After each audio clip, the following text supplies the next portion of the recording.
साथीहरु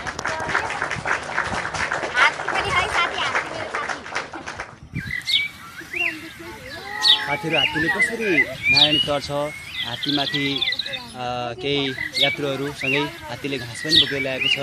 अहिले हामीले देखिरहेका छौँ नारायणी हात्तीले तरिरहेको छ।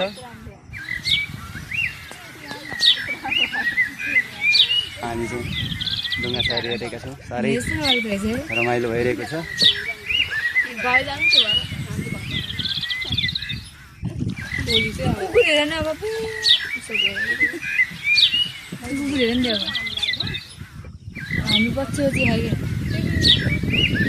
कसको हो र?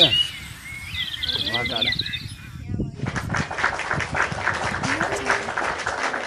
कुकुरले पनि हामीसँग निकै जोडबल गरिरहेको छ।